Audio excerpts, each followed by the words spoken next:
NFT, non-fungible token. It's the new buzzword on the blockchain and in crypto commerce. But what is an NFT, really? And why should we care about them? In this edition of Commerce Code, NFTs and the future of social commerce.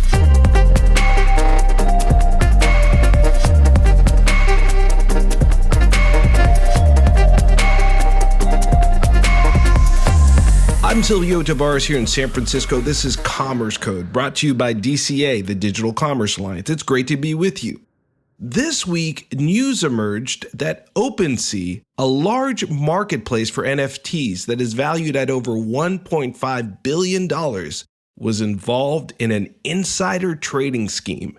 The allegation is that one of OpenSea's senior employees was using a secret cryptocurrency wallet to buy NFTs of art images that were soon to be posted on the homepage of OpenSea's website. By buying the NFTs of the artwork before they were posted on OpenSea's website, the employee was engaging in one of the most well-known and illegal insider trading schemes. It's called front-running.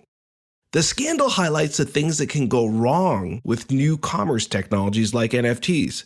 But there are also many things that can go right. After all, NFTs are really reinventing the notion of value. By creating a unique and scarce digital store of value that can be exchanged or traded, and it's often tied to a rare piece of art, NFTs have created a completely new asset class. And that doesn't happen all that often in commerce. But it's complicated. How do NFTs work? Why are they important to consumers and to merchants? To answer those questions and more, we go to New York to speak with two executives of Moonwalk, a leading NFT platform for social commerce. Shiv Madan is the CEO, and he's a former executive of eBay. Greg Consiglio is the Chief Strategy Officer, and he's a former executive of Ticketmaster. We discuss NFTs and how people and brands will increasingly use them to engage in social commerce. Hey, good morning, Shiv. Good morning, Greg. How are you? Great, thank you. Thanks for having us. And Shiv, you are the CEO and co-founder of Moonwalk. Where are you based today? I'm in the New York area. Excellent. And how about you, Greg? Yeah, I'm in the New York area as well. We're a 100% virtual company. We've got teams scattered around the U.S. and other countries, but Shiv and I are both in the New York area. Yeah, it's the way business is done. Everybody's virtual. I think maybe that's one positive thing that's come out of the pandemic. You know, most of our companies in the Digital Commerce Alliance and most of the listeners to our show are industry insiders. And like you, they're working virtually around the world. Industry insiders, we tend to love acronyms, but you guys use a new one, NFT. What is an NFT and why do consumers and merchants need to know about them? NFTs are non-fungible tokens. They're on the blockchain, encrypted files that contain any type of metadata. Most recently, they've been containing artwork, collectible characters like CryptoPunks and Bored Ape Yacht Club. They also contain sometimes other digital artworks like a Beeple artwork. For the most part, recently, they've been centered around art and sometimes music. Shiv, that's a great explanation of a fairly complex term, NFT. What's the relevance for people maybe that aren't art collectors of NFTs? An item on the blockchain that is encrypted with the ability to store different types of data, that item is unique and verifiably rare. So there's only one of that type of asset, and you can track that asset over time. You know who produced the asset, and you know who owns the asset. And as a result, it's valuable because it's a store of information that can be transferred across the internet without being replicable. That's why it's valued, particularly in the art world, as the modern day transference of art information, but it can also be used to transfer any type of information. I can see how an NFT could be particularly valuable to an art dealer or maybe even an art collector. Are other types of merchants also getting into the NFT space? Are there other types of goods besides artwork that will benefit from the NFT technology? Really anything that can hold ownership and value can benefit from NFTs. The ability for a brand to issue an NFT that can hold value, that can be traded in at point of sale, is a particularly very interesting use case, and one of the reasons that we built the Moonwalk platform. Consumers love brands. Consumers love loyalty. They love rewards and points, basically getting something back for their loyalty to a brand. And with our system, an NFT can actually be something that you buy as a consumer. It could be something that you earn as a consumer, which you collect, you can resell, you can keep in a digital wallet, and it allows you to hold value that's derived, let's say, from your social engagements. And then if you hold that in a wallet and you have value that's been ascribed to that NFT and you can trade that value in at point of sale, we think we have the ability to allow our brand clients to take the value that's been created around their brands in social media by their consumers and allow that consumer to carry that value through to point of sale and get something back for that loyalty to the brand. So we think it really does convey a new sense of value, particularly around an area that marketers love to use, which is loyalty and rewards around engagement. It's really fascinating, the social media aspect to your business. And I think in many ways, the aspiration for social media when it first started growing was that it would basically enable communities to form in a more organic and a more authentic and powerful way.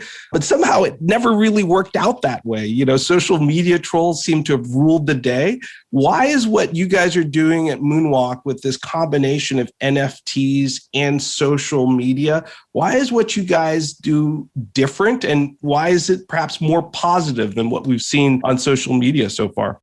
I think you're right where we are, call it 16, 17 years into the newsfeed driven social media. We've seen some challenges arrive, particularly around brands and organic reach. But keep in mind, communities did form around social going all the way back to Web 1 and Web 2. I remember when I first joined Facebook, I certainly tapped into a community of people I hadn't seen in, 20 years, 30 years. And so I felt this sense of community, and I felt that sense of community around the brands that I loved as well. They invited us to follow them on Facebook, and we did. The problem around the tyranny of the algorithm within the social network platforms, where everything that a brand did to work to build an audience kind of got tightened up on them and they had to pay to reach their own audience.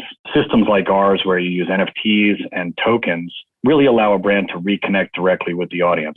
Communities of interest that come together around a brand. And we've seen this over Twitter with brands. We've seen it, as Shiv said, with the Bored Apes and smaller micro communities of CryptoPunks and Cool Cats and others. Communities can really form around an NFT ownership, and a brand can identify who that audience is, and we think reestablish a more direct relationship with that fan.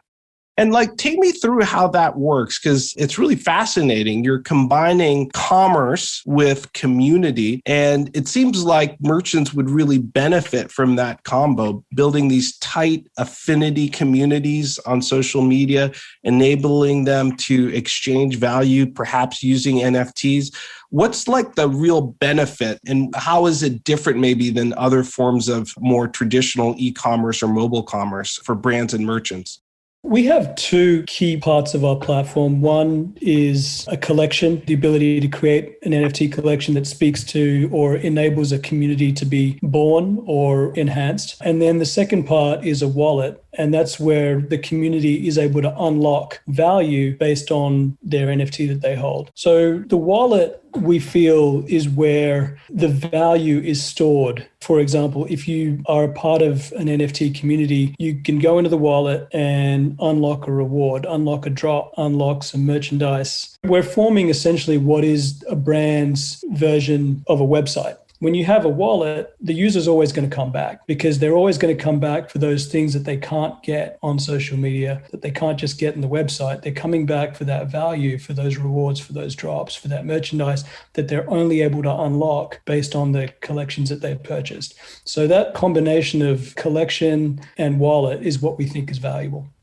You've done a really great job of explaining the benefits of the consumer experience on Moonwalk. Take me through the merchant experience. And I'm also just interested in, when will merchants and brands be able to take advantage of the Moonwalk platform? When are you guys going to launch? So in terms of a launch, we're live. We've been live now for several months as we've been building the platform, but we're operating in an invite-only mode. We've got several large consumer brands, some major sports teams, some gaming companies, musicians, record labels, all working with us in different capacities using the wallet, as Shiv mentioned, selling NFTs, rewarding their fans for their social media behavior with NFTs. Yesterday, we launched our first generative collection, so really excited about that capability. And, I think our vision is to take all of that social behavior that comes together around our clients' brands and try and shift that into value being exchanged at point of sale. We've been thoughtful about how we're going to do this, and we've got some thoughts around it, but we haven't really come up with the full solution yet. And it's one of the reasons we're here with your organization, and we're so excited to have joined, because we want to listen, we want to have conversations with those who are in the value chain and the ecosystem to really figure out the best pathways for that last mile to point of sale. Now, I'd be remiss if I didn't ask about the pandemic and the impact on your business, because the pandemic and now the Delta variant has really brought some fundamental changes to how we all engage in commerce. And, some of that is obvious. All of us are using mobile commerce and e-commerce much more. But there's some things maybe that not every consumer sees that are changing. So what do you see as some of the fundamental changes happening in our industry, and how do they impact your business? Maybe things that aren't so obvious to the untrained observer. If you think about one thing that has definitely happened, the formation of communities, people working kind of isolated, being at home, a lot of digital engagement happening. And this explosion this year around NFT communities is something you just can't ignore, that is a byproduct of the pandemic. And all of these communities are virtual, hundreds of small communities that have sprung up with people who have never met in person. They have found a commonality of interest through joining NFT communities that stand for something or that have a roadmap that will deliver value over time. And all of this is moving at an incredibly fast pace. I think what we've also seen is that these communities are not just valued within the small space that is NFTs and cryptocurrencies. It's really evolved beyond that, particularly in the last 6 months. We've seen Visa come in and purchase a CryptoPunk for $150,000, which I think is valued at double or triple that now. And that was a clear sign that they were standing behind the NFT movement and what it could potentially do for marketing and what it could do for communities and rewards. So there is a recognition outside of the NFT community that this is a real thing, and it's really being treated seriously as a potential disruptor of not only marketing, but rewards and payments. That's Shiv Madan, the CEO and co-founder, and Greg Consiglio, the co-founder and chief strategy officer of Moonwalk, talking to us from New York. Coming right up, some closing thoughts on the future of NFTs.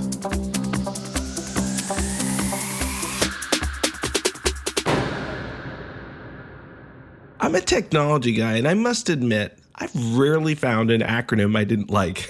However, NFT is a new one, and it's one that's particularly compelling. As we've learned on the show today, NFTs are a new digital asset class that can enable us to engage in digital commerce in radically new and different ways. After all, since ancient humans first started trading rare seashells for goods, the concept of exchanging value through rare or scarce items has captivated humankind. NFTs are a really novel way to exchange value through a new and rare digital asset. And it's still really, really early days. But as we've talked about on the show today, the possibilities for reinventing commerce are huge. So that's it for the show. But on an important programming note, starting next week, we're really pleased to announce a new host for the Commerce Code podcast. Dan Carell will be grabbing the mic. Google him and find out more about Dan. He's an amazing guy, and you're going to really like listening to him on the show. As for me, it's been an amazing ride creating Commerce Code. I thank you for listening weekly for the past year and a half, and I would be remiss if I did not give a huge shout out to our Commerce Code team. Special thanks go to our senior producer, Rebecca Donahue, our sound engineer and editor, Frankie Mastrangelo, our podcast project manager and audio recording, Meredith Hill, our digital marketer, Daniel Dimmick. For the Digital Commerce Alliance, take care of yourself, take care of each other. God bless you. This is Silvio Tavares signing off.